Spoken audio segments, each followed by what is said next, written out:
22 तारीख को एक इंसिडेंट हुआ था जोजिला पे। उसमें एक अल्टरकेशन के वजह से ही 2 FIR लगाए हैं।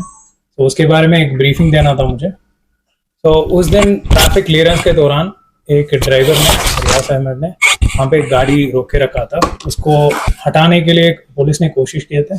उस टाइम वहाँ पे दोनों के बीच में अल्टरकेशन हुआ था।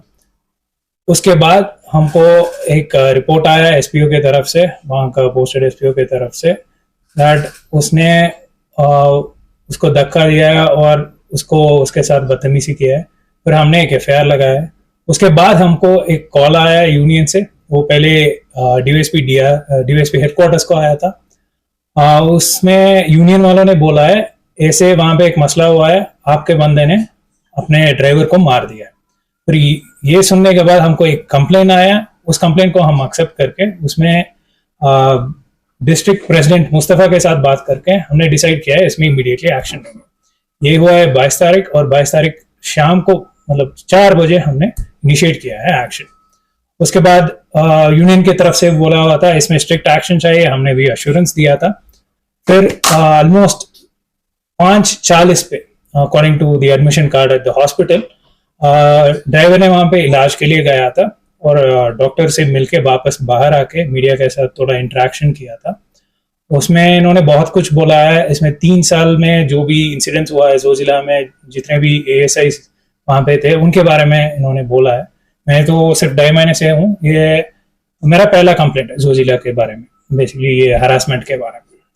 तो उसके बाद हमने अश्योरेंस भी दिया था, इसमें हमने एक्शन इनिशिएट कर दिया है। अगर आप और भी कुछ चाहते हैं आप बता सकते हैं। इन्होंने बोला है नहीं, सिर्फ हमको स्ट्रिक्ट एक्शन चाहिए। फिर ये घर गए थे वापस 9:55 को, अगेन हॉस्पिटल टाइमिंग है, एडमिशन कार्ड में 9:55 लिखा है। इन्होंने वापस आया, वहां पे बोला है ऐसे हमको एडमिट कराना है यहाँ पे और पर्चा लगाना है इस पे। सो फॉर्म मजरूबी के लिए हमने पुलिस पार्टी भेजा है वहां पे। पुलिस पार्टी ने वहां पे पहुंच के इनका पूरा इंजरी मेमो भरा है। उसके बाद वो लेट नाइट हो गया था क्योंकि वो 10:30 बजे पहुंचे थे पुलिस पार्टी वहां पे, ये 9:55 को पहुंचा था वहां पे। सो इसमें FIR के लिए पूरा कार्रवाई हो गया था। उनका जो भी रिपोर्ट था वो भी हमने रिकॉर्ड करके नेक्स्ट डे सुबह हमने FIR लगा दिया था। सो इनका FIR फिर काउंटर बन गया था उसमें, क्योंकि 2 वर्षन आए। पहला वर्षन था उसका SPO का, और दूसरा इन्होंने पहले बोला था सिर्फ हमको एक्शन चाहिए, सो D हमने खोल दिया था। फिर बाद में हमको कॉल आया नहीं इसमें FIR चाहिए, FIR भी हमने दर्ज किया था। उसके बाद उस दिन एडमिट होने के बाद ऑलमोस्ट 40-50 यूनियन ड्राइवर्स आए थे हॉस्पिटल पे। फिर मीडिया को भी इन्होंने बुलाया। फिर वहां पे पूरा इंटरेक्शन हुआ था पेशेंट के साथ। सो इसके बाद फिर से यूनियन से मुझे कॉल्स आने लगा। इन्होंने बोला हमें सस्पेंड करना है उस ड्राइवर को immediately.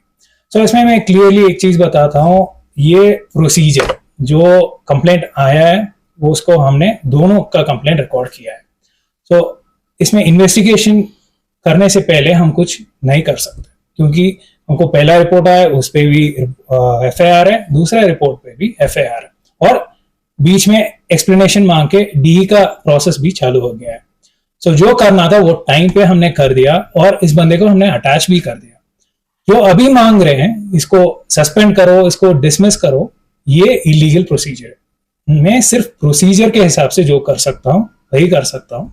So I can not fall for pressure tactics. तो मैं जो लीगली करना था वो कर दिया है, और मैक्सिमम कितना करना था वो भी कर दिया है। मतलब इसको अटैच भी कर दिया है, D भी इनिशिएट कर दिया है, FIR भी उसके खिलाफ लगा दिया है। तो अभी यही स्टेटस है, इसमें इन्वेस्टिगेशन चलाएगा। अगर आपको कुछ सवाल है आप पूछ सकते हैं। सर ये मसला तो सर ये जो पुलिस और जो ड्राइवरों का मसला ये चलता रहेगा, ये चूहा बिल्ली की तरह खेल खेलता रहेगा। ये हमेशा खासकर हाईवे में हमेशा होता है। आपकी बात नहीं है, मतलब मेहनत के टाइम पे भी हुआ था, लेकिन मीडिया ने अच्छा रोल अदा किया। उसके बाद इनायत साहब के साथ थोड़ा मीडिया का तो मैं थोड़ा अच्छा नहीं रहा, उसमें हुआ था। सर आप जो है आपने अपनी लीगली पूरी इंक्वायरी कर दिया, हमें उसमें कोई एतराज नहीं है। तो ड्राइवर में भी हो वो भी तो उसमें भी गलती हुआ होगा, हम दोनों को गलती हुआ। लेकिन सर मेन वजह है वहां जो हमारे एरिया में जो टूरिस्ट आके जो काम करते हैं, ये वजह उसी की वजह से होता है। अगर आपको ये हमेशा के लिए साफ करना है तो ये वो टूरिस्टों को बंद करना पड़ेगा, जो हमारे एरिया सारा प्रॉब्लम उनकी वजह से हो रहा है। ट्रैफिक जाम इसके बारे में सारी जो गलतियां हो, जो एक्सीडेंट होते हैं, जो लास्ट ईयर जो है वो एम्बुलेंस के साथ हो गया, पेशेंट का डेथ हो गई उन्हीं की वजह से। और बदकिस्मती ये है, हमारी लद्दाख की पुलिस जाती है कैप्टन मोड़ तक, उनका आइडिया वो कभी नहीं आते। या तो आप अपने सवाल पूछे या बता रहे हैं आप? या तो सर आप उनको रोक दो, किनको, हमारी पुलिस को रोक दो वहां जाने के लिए, या उनको हटाओ। ये सबसे बड़ा इशू है सर। हम असली जुर्म का ये बंद कर दीजिए। इसी के साथ सर एक सवाल रहेगा, जहां तक आप जैसे सीनियर ऑफिसर रहते हैं, कोशिश करते हैं कि एक पुलिस एंड पब्लिक के बीच में एक अच्छा एटीट्यूड रहे। जहां तक लद्दाख की बात की जाए, खासकर कारगिल की बात, बहुत खुश मिजाज लोग हैं, बट पुलिस का एटीट्यूड जो है काफी हार्श रहा है इन्हीं चंद सालों में। और आप जिस ऑफिसर कोशिश करते हैं कि उनको ये करें, रिसेंटली चाहे हम ऐसे मीडिया पॉइंट ऑफ व्यू से देखें, लाइक इलेक्शंस, चाहे पब्लिक की तरह, तो काफी एक रवैया रहा है। और रिसेंटली जो अभी सर ने सवाल किया जो जोजिला पॉइंट पे, हमेशा ये देखा गया कि कारगिल के लोगों को जो है हमेशा वहां ये प्रॉब्लम्स किया जा रहा है। इस पे क्या आप सोल्यूशन निकाल रहे हैं? ठीक है, 2-3 चीजें इसमें। कल शायद आपको पता है हाई लेवल मीटिंग एक हुआ है, आज 2 वे ट्रैफिक खुल गया है और इसका परमानेंट सोल्यूशन हम ढूंढ रहे हैं, क्योंकि हमारे पुलिस आगे जाके कैप्टन मोड़ तक या और भी आगे जाके नीचे तक भी पुलिसिंग करके वापस आते हैं, बट एक्चुअल जुरिस्डिक्शन ये नहीं मानते हैं दैट वो कारगिल का है। सो इसमें कल एक फैसला हुआ है, 0 पॉइंट से आगे वहां पे एक डिटेल रहेगा, वो है गांधरबल पुलिस की तरफ से। वो वहां पे पुलिसिंग करेंगे, जो भी टूरिस्ट की वजह से वहां पे जाम हो रहा है उसको वही क्लियर कराएंगे। और दूसरा है, ये टूरिज्म को मॉनिटर करना पड़ेगा और स्ट्रीमलाइन करना पड़ेगा। टूरिज्म को बिल्कुल रोक नहीं सकते हम, बट ये स्ट्रीमलाइन होना चाहिए। जब तक वहां पे फैसिलिटीज नहीं है तब तक हम इतना खुल के टूरिज्म वहां पे छोड़ नहीं सकते। तो इसके बारे में, इस मुद्दे के बारे में कल पूरा BRO और दोनों तरह डिस्ट्रिक्ट का कॉम्पोनेंट्स, दोनों ट्रैफिक का कॉम्पोनेंट्स बैठ के बहुत डिस्कस किया है और उसके वजह से आज भी 2 वे मूवमेंट चालू हो गया। ADG सर के सुपरविजन में ये सब हुआ है।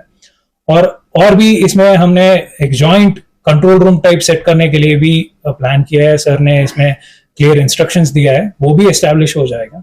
तो इस साल हम एक्सपेक्ट कर रहे हैं टूरिज्म के वजह से जो ट्रैफिक होता है वो कम हो जाएगा, क्योंकि इस इंसिडेंट का भी वही रीजन था, क्योंकि इन्होंने भी वहां से टूरिस्ट लाए थे और उनके वजह से थोड़ा जाम हो रहा था, उसको हटाने के लिए ट्राई किए थे, उसके वजह से ही हुआ है।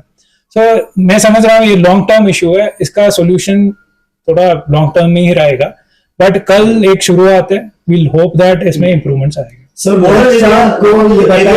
कल शाम को ये पेशेंट बता रहा था, जो अस्पताल में ड्राइवर है, वो बता रहा था कि पुलिस की जानिब से अभी तक उनसे बयानात नहीं ले गए हैं, अभी तक कोई अफसर, ये मैंने भी सुना था, नो पुलिस केम, उसका भाई ने बोला था। इनका फॉर्म मजरूबी हमने ही भरा है, अपने SHO वहीं पे था जब ये पहला बाइट दे रहे थे। आप बैकग्राउंड में आपके वीडियो में देख सकते हैं मेरा सब इंस्पेक्टर वहीं पे था। तो ये बोल रहे हैं पुलिस बिल्कुल वहां पे नहीं आया, बट वो सही नहीं है। हमने इनको बोला है आप हमको कंप्लेंट दे दो, उन्होंने बोला नहीं, ओरल कंप्लेंट है। हमने 0 FIR लगा के कारगिल से फैसिलिटेट करके द्रास में लगाया। सो हम इनको ये भी नहीं बोला ये जुरिस्डिक्शन नहीं है, आपको द्रास जाना है। सिर्फ इस हफ्ते में 2 0 FIR मैंने लगवाए यहाँ पे। 0 FIR का कल्चर इंपॉर्टेंट है, क्योंकि वो लोगों को फैसिलिटेट करता है। अगर कुछ क्राइम हो रहा है उसी पुलिस स्टेशन में आपको कंप्लेंट देना है, 0 FIR काटना है, फिर वो चेंज हो जाएगा। वो इसको नहीं बोलना, कंप्लेनेंट को नहीं बोलना है आप वहां पे चले जाओ। सो ये वाला कल्चर इंप्लीमेंट करने के लिए मैं कोशिश करता हूँ, और इस केस में भी हमने वही किया है। इनको जितना फैसिलिटेट कर सकते हैं हमने किया है इसमें। सर पुलिस की तरफ से कोई प्रेशराइज तो नहीं है यूनियन पे, क्योंकि बताया ये जा रहा है कि पुलिस एडमिनिस्ट्रेशन की तरफ से यूनियन पे बहुत प्रेशर था, इस वजह से स्टेटमेंट नहीं दे पाए। दूसरा चीज ये है कि जो ये ब्लेम कर रहे हैं, उनके फैमिली बैकग्राउंड पे भी प्रेशर बहुत आया है, स्पेशली किस तरफ का प्रेशर बोल रहे हैं, क्योंकि मैंने तो नहीं सुना है इसके बारे में। प्रेशर ये है कि पुलिस डायरेक्टली बोल रहा है कि इस इशू को बिल्कुल सॉर्ट आउट करें। हम अगर सॉर्ट आउट करना है FIR हमने नहीं लगाया, कॉम्प्रोमाइज के जरिए से जो है सॉर्ट आउट करने की कोशिश करेंगे, क्योंकि पुलिस एडमिनिस्ट्रेशन, एक चीज होता है डीएस्केलेट, दूसरा होता है इसको बरी करना है। हमने अगर बरी करना है इसको, हम DE नहीं खोला होगा, हमने FIR नहीं लगाया होगा, हमने इसको अटैच नहीं किया होगा, बट डीएस्केलेशन अलग बात होता है। जब टैक्सी यूनियन बोलते हैं हम हड़ताल में बैठेंगे, इसको सस्पेंड करो, फिर मुझे बात करना पड़ेगा यूनियन के साथ। मैंने इनको बोला है हम इसको एस्केलेट क्यों करना है, जो लीगली प्रोसीजरली कार्रवाई होना है वो तो हम कर रहे हैं, लेकिन आप बोलते हो इसको बिना प्रोसीजर सस्पेंड करो, इमीडिएटली ये करो वो करो, इसको फांसी पे चढ़ाओ, ये सब हम नहीं कर सकते ना। सो डी एस्केलेशन के लिए मैंने बहुत मीन्स से ट्राई किया है, क्योंकि इनको मैंने समझा है जो एक्शन होना है वो लीगल प्लेटफॉर्म से होगा, बट जो आप बोल रहे हैं लॉ एंड ऑर्डर इशू की तरफ वो नहीं होना चाहिए। अगर यही बोल रहे हैं फिर मैंने तो डी एस्केलेट करने के लिए कोशिश की है। सर इस इन्वेस्टिगेशन में कब तक एक कॉन्क्रीट आउटपुट आ सकते हैं? तो इसमें बेसिकली वो डी पार्ट है ना, वो जल्दी हो जाएगा 3-4 दिन में, वो इशू नहीं है। बाकी इन्वेस्टिगेशन के लिए आज भी स्टेटमेंट्स ले रहे हैं, वो टूरिस्ट को कांटेक्ट करने के लिए मैंने बता दिया है। बाकी वो कश्मीर के तरफ, मतलब वो सोमवार के तरफ से वो कश्मीर ये बैठते हैं ना दुकानदार, उनसे स्टेटमेंट लेने के लिए अभी गए हैं। सो दोनों केसेस में भी स्टेटमेंट्स ले लेंगे, और इसमें डी में बहुत जल्दी आ जाएगा, क्योंकि जितने भी लोग वहां पे थे उनका स्टेटमेंट्स कलेक्ट करना है, और अगर कुछ वीडियोस किसके पास है फिर वो भी इसमें अटैच हो जाएगा। सर आने वाले दिनों में लद्दाख पुलिस और आम लोगों के साथ, खासकर ड्राइवरों के साथ बेहतर तालमेल बनाने के लिए आपकी तरफ से, क्योंकि आप नए नए यहाँ पे IPS अफसर यहाँ पे आए हैं, तो आप क्या कोशिशें करेंगे और अवाम के एतमाद किस तरह से हासिल करेंगे? क्योंकि लद्दाख पुलिस का हमेशा ये रहा है कि लद्दाख में खास कर करगिल में अच्छे काम किए हैं, तो ऐसे छोटे मोटे वाकयात की वजह से फिर पुलिस पर इसमें क्लियरली मैं एक चीज बताना चाहता हूँ, ये इंसिडेंट्स रोज नहीं होता है, आपको भी पता है। मुझे अभी तक मिनमर के बारे में रोज तारीफ आता था, आज पहले बार कंप्लेंट आया है, और ये एक ही पर्सन के खिलाफ आया है। सो एक पर्सन पूरा फोर्स को रिप्रेजेंट नहीं करता है। जब सोसाइटी में क्राइम होता है, वो एक पर्सन जो क्राइम करता है वो पूरे सोसाइटी को रिप्रेजेंट नहीं करता है। ऐसे ही पुलिस में भी एक इंसिडेंट हुआ है, उसके ऊपर जो एक्शन करना है हम एक्शन लेंगे। और आपने पूछा है फ्यूचर में ड्राइवर के साथ कैसे होगा, ये इशू है, ये बहुत फ्रीक्वेंटली होता है, ये हर जगह होता है ड्राइवर्स के साथ, बिकॉज उनका प्राइवेट मोटिव एक होता है, हमका ट्रैफिक मेंटेनेंस का काम होता है, हमको ड्यूटीज दिया हुआ है under 36(3) J&K police act to maintain traffic. अगर कोई गाड़ी अननेसेसरीली रोकते हैं उसको निकालने का पावर से, अरेस्ट करने का पावर से, बट उनका भी रेस्पॉन्सिबिलिटी है ड्राइवर का टू हैव सिविक सेंस। आप खुद ही देखा होगा जोजिला में टूरिस्ट लेके NH1 ब्लॉक करते हैं, बाकी जगह में लाल चौक साइड में भी ऐसे इश्यूज होता है, इसको हम सॉर्ट आउट करने के लिए बहुत बार मीटिंग्स करते हैं, बट कभी कभी 1-2 ड्राइवर्स जैसा इंसिडेंट्स कॉज करता है, मतलब ब्लॉकेज कॉज करता है, तो उस टाइम इस इंसिडेंट्स को case by case basis deal करना है।